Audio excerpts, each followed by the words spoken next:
आज की कहानी बहुत ही मजेदार और हंसी की कहानी है।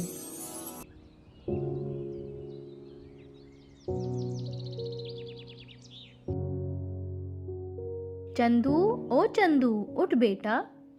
थोड़ा और सोने दो ना माँ। मैं अभी अपने सपने में राजा ही बनने वाला हूँ। बस सपने ही देख, उठ और कुछ काम कर, वरना शाम को खाना नहीं मिलेगा, बुद्धू कहीं का।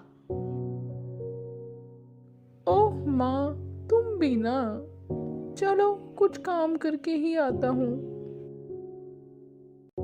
हे भगवान, मेरे इस बच्चे को थोड़ी बुद्धि देना, मैं तो उसकी बेवकूफियों से दुखी हो गई हूँ। चंदू था तो बहुत मेहनती, पर था बहुत ही बड़ा बुद्धू राम। पूरा गांव उसे चंदू बुद्धू के नाम से चिढ़ाता था। पर चंदू था कि बस अपने काम से काम रखता था और अपनी माँ की हर बात मान लेता था। मेहनती होने के कारण उसे आसानी से कहीं भी काम मिल जाता था। सेठ जी, कोई काम होगा क्या? अरे चंदू, इस ट्रैक्टर से सामान उतार दो। जी सेठ जी।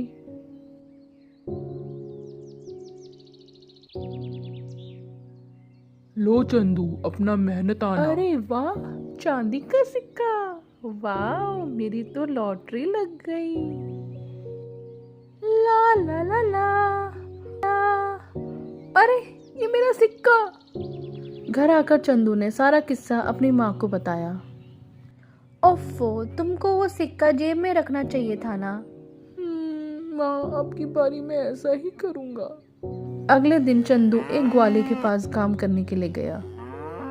भाई चंदू, आज पैसे तो नहीं मिल पाए, पर तुम एक जग दूध रख लो। दूध? वाह, आज माँ से बोलकर इसकी खीर बनवाऊंगा। पर माँ ने तो कहा था कि जो मिले उसे जेब में डाल लेना। चंदू ने अपनी माँ की सलाह के अनुसार दूध को अपने जैकेट की बड़ी जेब में डाल लिया। आज तुमको क्या मिला चंदू? माँ, आज तो तुम खीर बनाओगी। मैं बहुत सारा दूध लाया हूँ। कहाँ है दूध? दूध मेरी जेब में है। अरे, दूध कहाँ गया? जेब में ही तो था। चंदू, बहुत ही बड़े बेवकूफ हो तुम। तुमको दूध संभाल कर सिर पर रखकर लाना चाहिए था ना। अच्छा, अगली बारी से मैं ऐसा ही करूँगा माँ। आज बेकरी में काम मिल गया। चंदू ने बेकरी में सारा दिन काम किया और मजदूरी के रूप में उसे क्रीम चीज मिली। माँ ने कहा था कि जो भी मिले उसे सिर पर रख के लाना। पर हाय रे चंदू की किस्मत, उस दिन कड़ी धूप होने की वजह से घर आते आते वो सारी क्रीम चीज पिघल गई और उसका चेहरा, बाल और कपड़े सब खराब हो गए। चंदू, तुम्हें कब अकल आएगी? उसको तुम्हें हाथों में संभाल कर लाना चाहिए था। सॉरी माँ, गलती हो गई। अब की बारी यही करूँगा। अगले दिन चंदू को एक जानवरों के बाड़े में काम करने को मिला। शाम को उसको काम के बदले एक गाय मिली। गाय को तो हाथों में उठा कर ले जाऊंगा। ओफो, ये गाय तो बहुत भारी है। अरे, कहाँ भागी जा रही हो? तुम कैसे आदमी हो चंदू? वह गाय थी, तुमको उसको गले में रस्सी बांध कर लाना चाहिए था। ठीक है माँ, कल से मैं ऐसा ही करूँगा। अगले दिन चंदू को सब्जी की दुकान पर काम करने को मिला। दुकानदार ने उसे मेहनताना के रूप में एक लौकी दी। अरे वाह, इतनी बड़ी लौकी।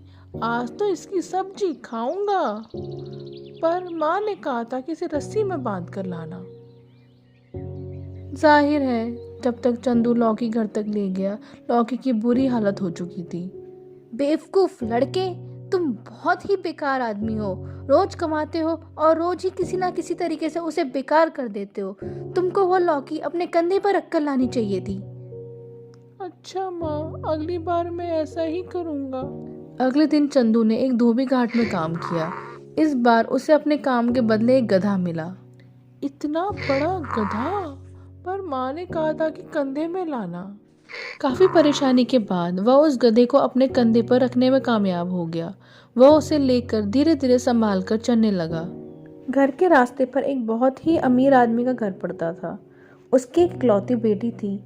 अमीर की बेटी बहुत ही सुंदर थी, पर अपनी माँ की मृत्यु के सदमे में वह बोलना भूल गई थी। पता नहीं कब मेरी बेटी बात कर पाएगी।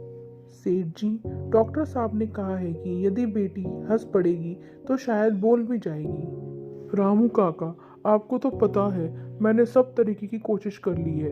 दुनिया के सारे जोकर, हास्य कलाकार बुला लिए, पर कोई भी मेरी बेटी का दुख कम ना कर सका।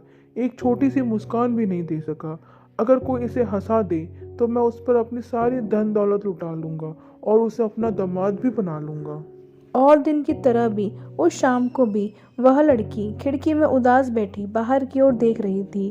तभी उसको एक अजीब सी चीज देखने को मिली। एक जवान लड़का एक जिंदा गधे को अपने कंधों पर लाद कर ले जा रहा था।